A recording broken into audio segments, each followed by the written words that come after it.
بسم اللہ الرحمن الرحیم نحمدہ و نصلی علی رسول کریم۔ اللہ تبارک و تعالیٰ نے قرآن پاک میں جہاں کہیں بھی نماز کا ذکر کیا اس کے ساتھ یہ کہ زکوٰۃ کا ذکر بھی اللہ تبارک و تعالیٰ نے کیا۔ زکوٰۃ کے انسان ہی کو بہت سارے فوائد ملتے ہیں۔ زکوٰۃ کے بہت سارے جو فائدے رکھے اللہ تبارک و تعالیٰ نے وہ اپنی ذات کے لیے نہیں بلکہ انسانیت ہی کے لیے رکھے ہیں۔ جیسے کوئی بھی انسان زکوٰۃ جب ادا کرتا ہے تو انسان کو یہ لگتا ہے کہ میری کمائی ہوئی محنت میں سے جو ہے وہ مال جا رہا ہے، لیکن حقیقت کے اندر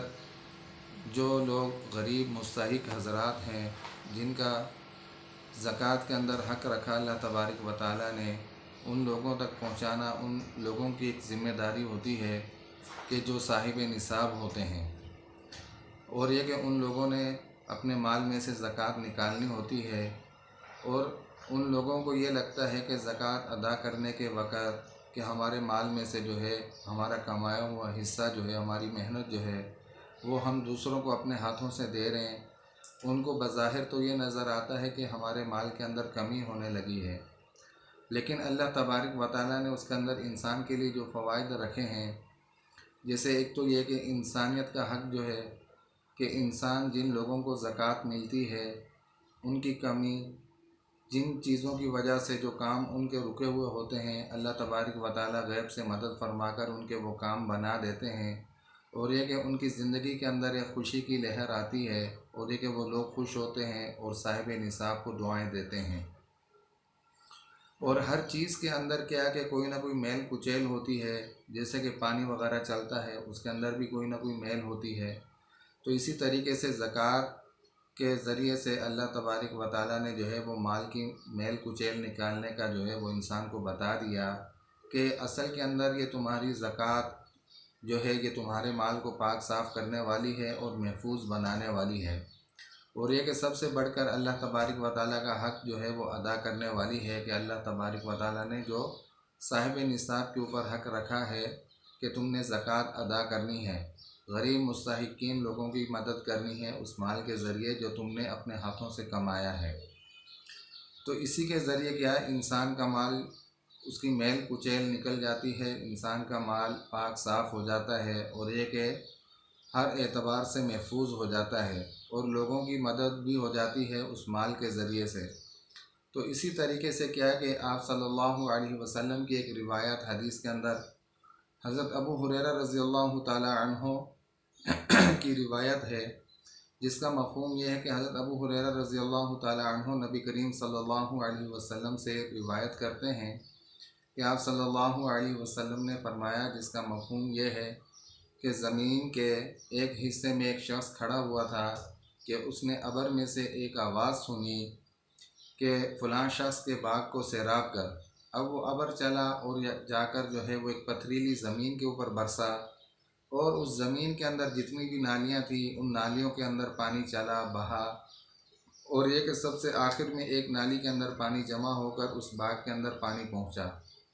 اب جس شخص نے اس ابر میں سے آواز سنی تھی، اب وہ شخص اس پانی کا پیچھا کرتے کرتے اس باغ تک پہنچا جہاں اس پانی نے پہنچنا تھا۔ وہاں وہ انسان پانی کے پیچھے پہنچ کر وہاں کیا دیکھتا ہے کہ ایک شخص جو ہے وہ بیلچہ لے کر کھڑا ہوا ہے، اور یہ کہ اپنے باغ کے درختوں کو پانی دے رہا ہے، اور کچھ دیر کے بعد اس شخص نے جس نے ابر میں سے آواز سنی تھی اس شخص سے مخاطب ہوا اور اس سے پوچھا کہ تمہارا نام کیا ہے؟ اس شخص نے وہی نام بتایا جو شخص نے پوچھنے والے نے ابر میں سے سنا تھا۔ اب اس نے بتایا کہ میں نے یہ آواز ابر میں سے سنی تھی، اور یہ کہ اس طریقے سے اس پانی کے پیچھے میں چلا اور یہاں تک کہ تمہارے باغ کے اندر پہنچا، اور یہ کہ ایسا کیا کرتے ہو تم کہ جس کی وجہ سے تمہیں ایسی بزرگی اور ایسی فضیلت ملی؟ اس شخص نے بتایا کہ اس کھیتی میں سے جو بھی مال نکلتا ہے، جو بھی پیداوار ہوتی ہے، اس کے میں 3 حصے کرتا ہوں۔ ایک حصہ تو اللہ کی راہ میں خرچ کرتا ہوں، اور دوسرا حصہ میں اور اپنے اہل و عیال میں خرچ کرتا ہوں، اور تیسرا حصہ جو ہے وہ واپسی اسی کھیتی میں لگا دیتا ہوں۔ اب یہ کہ وہ انسان اللہ تبارک و تعالیٰ کی راہ میں خرچ کرنے کی وجہ سے اور اپنے اہل و عیال پر خرچ کرنے کی وجہ سے وہ اس کامل بزرگی تک جا پہنچا کہ اس نے اللہ تبارک و تعالیٰ سے دعا کی کہ اللہ میری کھیتی کو سیراب کر۔ تو اللہ تبارک و تعالیٰ نے کس طریقے سے اپنے اس محبوب بندے کے لیے غیب سے انتظام کیا، جہاں سے کوئی انسان گمان بھی نہیں کر سکتا کہ ایک شخص کے لیے جو ہے وہ ابر برسے گا، اور یہ کہ سب نالیوں کے اندر پانی جمع ہو کر، پانی بہہ کر جو ہے وہ ایک بڑی نالی میں جمع ہو کر اس شخص کے کھیت تک پہنچے گا، اور پھر وہاں درختوں کو سیراب کرے گا، اور پھر اس کے بعد کیا کہ وہاں کھیتی کی پیداوار ہوگی اور اس کے 3 حصے کیے جائیں گے۔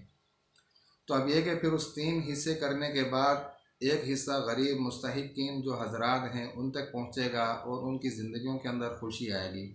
یہ کتنے مراحل طے کرنے کے بعد ایک انسان کی زندگی کے اندر جو ہے وہ ایک خوشی کا موقع آتا ہے۔ تو اللہ تبارک و تعالیٰ نے کس طریقے سے غریب مستحقین لوگوں کا جو ہے وہ کھانے پینے کا غیب سے انتظام کیا، اور جو صاحب نصاب ہیں، جو امیر لوگ ہیں، ان کے مالوں کے اندر اللہ تبارک و تعالیٰ نے ایسے لوگوں کا حصہ کر رکھا ہے، مقرر کیا ہے۔ اور یہ کہ جتنے بھی صاحب نصاب ہیں ان سب کو چاہیے کہ ایسے غریب مستحقین جو حضرات ہیں ان کے اوپر خرچ کرتے رہا کریں، ان کی تنگ دستی کی جو ہے فقر و فاقہ کا خیال رکھا کریں، کہیں وہ کسی کی وجہ سے جو ہے وہ کھانے پینے کی اشیاء سے محروم نہ رہ سکیں۔